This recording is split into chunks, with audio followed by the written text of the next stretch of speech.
Assalamualaikum warahmatullahi wabarakatuh. Kembali lagi bersama saya Kak Bayu di channel Sahabat PMI. Kali ini kita akan membahas tentang perubahan perbedaan P3K di tahun 2025. Katanya tak ada lagi jalur seleksi P3K khusus untuk honorer. Nah, makanya saya buat judul format seleksi P3K 2025 berubah. Nah, apa bedanya? Simak video ini hingga akhir. Jadi saat video ini dibuat, kita saat ini sedang proses P3K tahun 2024 masih berjalan ya, masih proses berjalan. Tetapi banyak perbincangan mengenai P3K tahun 2025 atau CPNS tahun 2025. Nah, di tengah ramainya pembahasan mengenai percepatan pengangkatan calon pegawai negeri sipil atau CPNS dan P3K tahun 2024, masyarakat juga mulai mempertanyakan apakah ada seleksi CPNS atau P3K di tahun 2025. Nah, menanggapi hal ini, Menpar RB Bu Rini Widianti ini mulai angkat bicara. Ia menyatakan bahwa seleksi CPNS berpeluang untuk dibuka, namun tetap keputusan terakhir pada arahan dan persetujuan Bapak Presiden, yaitu Bapak Prabowo Subianto. Nah, tapi sampai kita harus menyelesaikan CPNS 2024, kita harus selesai dulu nih upaya supaya tidak numpuk dan yang daftar tidak bingung, ungkap kata Rini. Jadi saat ini masih menyelesaikan P3K tahun anggaran 2024 dan CPNS tahun 2024.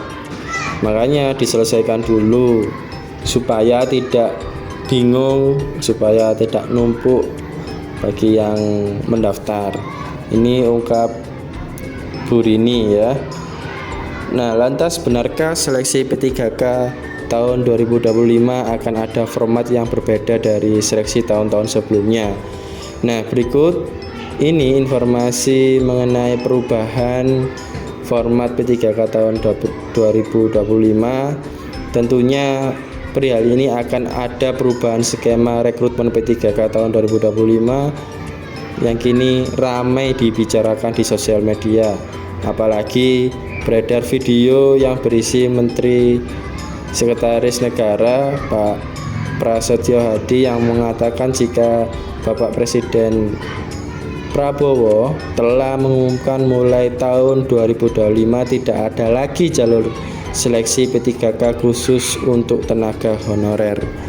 Jadi pernyataannya tersebut disampaikan oleh Bapak Prasetyo Hadi dalam konferensi pers terkait pengangkatan calon aparatur sipil negara tahun 2024 pada Senin lalu 17 Maret 2025. Kebijakan seleksi P3K tahun 2024 ini merupakan afirmasi terakhir yang diberikan kepada tenaga honorer, ucap Bapak Prasetyo. Jadi tahun 2025 itu tidak ada afirmasi untuk tenaga honorer, jadi semuanya sama. Nah, apa perbedaan format seleksi P3K 2024 dan 2025? Nah, kalau di seleksi P3K tahun 2024 fokus untuk menuntaskan keberadaan tenaga honorer yang terdata dalam database BKN. Kelompok yang termasuk dalam skema ini diantaranya tenaga honorer THK 2 serta tenaga honorer yang telah aktif bekerja selama 2 tahun terakhir secara terus-menerus.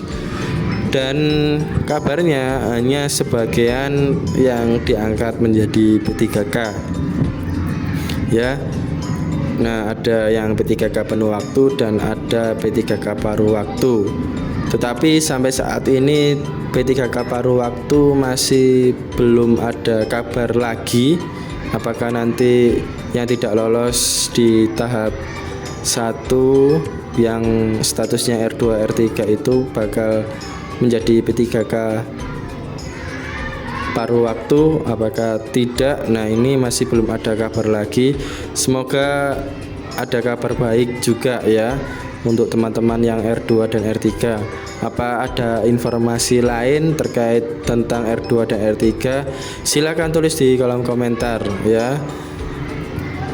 Untuk seleksi P3K tahun 2025 ini sebaliknya ya, format seleksi P3K tahun 2025 akan mengalami perubahan yang mendasar.